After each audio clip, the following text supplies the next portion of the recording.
Hi, இது KDP Tamil academy. நான் Amazon கேடிபியில் ஒரு 1 இயராக புக் பப்ளிஷ் பண்ணி சேல்ஸ் எடுத்துகிட்டு இருக்கேன். அண்ட் இந்த சேனலில் எனக்கு கிடைச்ச எக்ஸ்பீரியன்ஸ், என்னோடய மெத்தட்ஸ் அண்ட் என்னோடய ஸ்ட்ராட்டஜிஸ் தான் உங்கள் கூட ஷேர் பண்ணிக்க போகிறேன். இந்த வீடியோவில் ஒரு ப்ராஃபிட்டபிளான நிச், அதை ஏன் நான் ப்ராஃபிட்டபிள்னு சொல்கிறேன், அண்ட் அதில் ஒரு புக்கு சேல்ஸ் வந்தால் எவ்வளோ ராயல்ட்டி உங்களுக்கு வரும் அப்படின்னு தான் நம்ம பார்க்க போகிறோம். ஸோ எப்பவும் போல் இன்காகினோட்டோ டேப் ஓப்பன் பண்ணிக்கோங்க. அப்போ தான் நமக்கு கிளியரான ஒரு டேட்டா கிடைக்கும். அதில் Amazon.com நம்ம சேல்ஸ் பண்ணுற மார்க்கெட் பிளேஸ். அட்ரஸ் வந்து நியூயார்க்கு சேஞ்ச் பண்ணிக்கோங்க. Zip code 10001.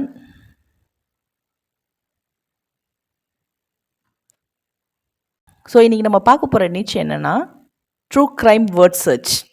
ஸோ இது ஒரு வேர்ட் சர்ச்சோட ஒரு சப் நிச் தான். ஓகே, இப்போ நம்மளுடைய ஃபேக்டர்ஸை செக் பண்ணிடலாம். ரிசல்ட் வந்து பிலோ 1000 இருக்கணும், 273. அண்ட் நிச் ஸ்கோர் பார்த்தீங்கன்னா அபோவ் 50 இருக்குது.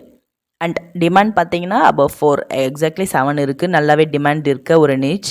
அண்ட் ரிவ்யூ பார்த்தீங்கன்னா பிலோ 1000 இருக்கணும், 901. அண்ட் பெஸ்ட் செல்லர் ரேங்க் வந்து ரீசெண்டாக பப்ளிஷ் ஆன எதனா 3 புக்கில் 300Kக்கும் கம்மியாக இருக்கணும். ஸோ செக் பண்ணலாம். இப்போ இந்த புக்கு பார்த்தீங்கன்னா 2025 பப்ளிஷ் பண்ணியிருக்காங்க, 228K. அண்ட் இந்த புக்கு பார்த்தீங்கன்னா 2025 பப்ளிஷ் பண்ணியிருக்காங்க, 37K.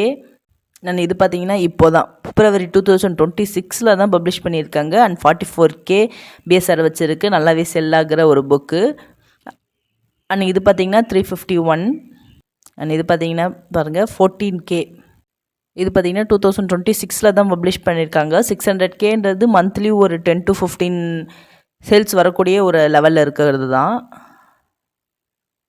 ஸோ 2025 பார்த்தீங்கன்னா 212 அண்ட் 14K. ஸோ நிறைய புக்ஸ் பார்த்தீங்கன்னா பிலோ 300Kல இருக்குது. ஸோ இந்த நிச்சை பொறுத்த வரைக்கும் ஒரு பொட்டன்ஷியல் இருக்கிற ஒரு நிச்.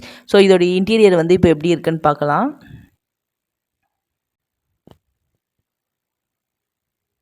ஓகே, இதோட இன்டீரியர் வந்து இப்படி தான், ஒன்றுமே இல்லை. ஜென்ரலாக பசில்ஸ் மட்டும்தான் ஸ்ட்ரெயிட்டாக கொடுத்துட்டாங்க, இன்ஸ்ட்ரக்ஷன் கொடுத்துட்டு. இப்போது இதோடைய பென் நேம் பார்த்தீங்கன்னா இங்கே பப்ளிஷிங்னு வரும். இதை பார்க்கும்போது நீங்கள் பப்ளிஷர்னு நினைக்கலாம், பட் நான் ஃப்ரண்ட்லேயே பார்த்துட்டேன். இது வந்து ஒரு இண்டிவிஜுவல் பப்ளிஷர்ஸ் தான். இங்கே பார்த்தீங்கன்னா தெரியும், இண்டிபெண்ட்லி பப்ளிஷ்டு.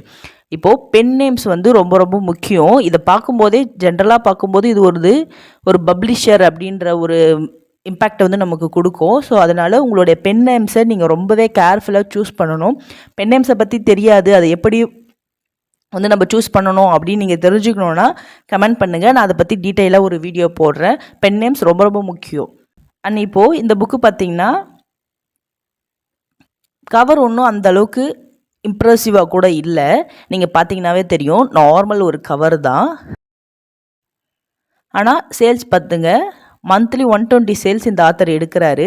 அதுக்கு ரீசன்னா நான் என்ன நினைக்கிறேன்னா, இதை வந்து இவர் ஒரு பிராண்டாக இவருடைய பென் நேமை க்ரியேட் பண்ணியிருக்காரு. நான் எல்லா வீடியோலையும் சொல்லுவேன், உங்களுடைய புக்கை நிச்சை வந்து நீங்கள் பிராண்டாக க்ரியேட் பண்ணணும். அதாவது ஒரு நிச்சை எடுக்கிறீங்கன்னா அந்த நிச்சயிலே நீங்கள் ஃபுல் அண்ட் ஃபுல் உங்களுடைய புக்ஸ் போடணும்.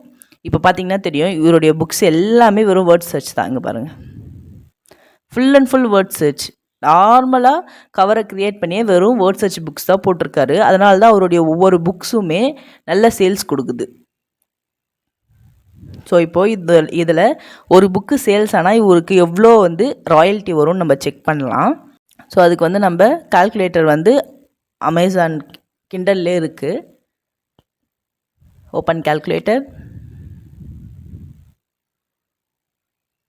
இப்போ வந்தீங்கன்னா இது வந்து பேப்பர் பேக். இவருக்கு ராயல்ட்டி அதிகமாக வர்றதுக்கு இன்னொரு ரீசன் என்னென்னா, இவருடைய புக்கு சைஸ் வந்து பார்த்திங்கன்னா 6x9 கொடுத்துருக்காரு. இப்போ இதோடைய நம்பர் ஆஃப் பேஜஸ் பார்த்துக்கலாம். பார்த்திங்கன்னா தெரியும், 6x9 இன்ச்சஸ் தான் கொடுத்துருக்காரு. இப்போ 111 பேஜ். ராயல்ட்டி பார்த்திங்கன்னா 10.99. ஸோ 111 பேஜ் ராயல்ட்டி பார்த்திங்கன்னா எவ்வளோ சொன்னேன், 10.99.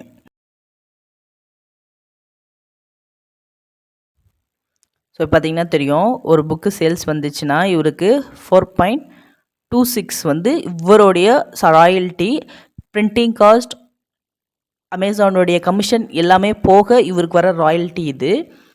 அண்ட் இதை இப்போ வந்து இவருக்கு எவ்வளோ சேல்ஸ் வருது ஒரு மாதத்துக்கு, 120 சேல்ஸ் வருது ஒரு மாதத்துக்கு. ஸோ 120 இன்ட்டு 4.26 எவ்வளோ, $511 ராயல்ட்டிங்க. $511 ராயல்ட்டி இவருடைய அக்கௌண்ட்டுக்கு வரும். ஓகேங்களா. இப்போ இந்த ஒரு புக்கில் இருந்து மட்டுமே இவர் இவ்வளோ சேல்ஸ் எடுக்கிறாரு. ஸோ அதனால தான் நான் வந்து சொல்கிறேன், நீங்கள் ஒரு நிச்சு எடுக்கிறீங்க அப்படின்னா அந்த நிச்சில் இருக்கிற சப் நிச்சஸ் எல்லாத்துலேயுமே புக்கு போடுங்க. ஸோ ஒவ்வொரு நிச்சுக்கும் ஒவ்வொரு பென் நேம்ஸ் க்ரியேட் பண்ணுங்கள். ஸோ எல்லா புக்கையும் டம்ப் பண்ணி ஒரே பேரில் போட்டு குப்பை மாதிரி அந்த மாதிரி ரெடி பண்ணால் அது பார்க்கவும் ப்ரெசன்டபுளாக இருக்காது, உங்களுக்கு சேல்ஸ் வர்றதும் ரொம்ப கஷ்டமாக இருக்கும். ஸோ நான் சொல்கிற மாதிரி ட்ரை பண்ணுங்கள், கண்டிப்பாக சேல்ஸ் வரும். ஒரு நிச்சு எடுங்க, 10 to 15 புக்ஸ், சப் நிச்சஸில் நிறைய புக்ஸ் போடுங்க. அதுக்கு நிறைய 50 அந்த மாதிரிலாம் நான் போட சொல்லலை, 10 to 15 இட்ஸ் எனஃப். ஸோ இந்த மாதிரி ஒரு 10 நிச்சு நீங்கள் போட்டிங்கனாவே போதும், உங்களுக்கு நல்ல சேல்ஸ் வந்து நீங்கள் ஒரு பேசிவ் இன்கம் ஏர்ன் பண்ணுற அளவுக்கே வந்துடும். அண்ட் இந்த வேர்ட் சர்ச் புக்ஸை எப்படி க்ரியேட் பண்ணணும்னு நான் தனியாகவே வீடியோ ஆல்ரெடி போட்டிருக்கேன். ஸோ அந்த வீடியோவை செக் அவுட் பண்ணி பாருங்கள், எப்படி க்ரியேட் பண்ணணும்னு இருக்கும். ஸோ ட்ரை பண்ணுங்கள். ஸோ வேறு எதனா டவுட் இருந்தால் கமெண்ட் பண்ணுங்கள், நான் அடுத்தடுத்த வீடியோவில் க்ளியர் பண்ணுறேன். பை.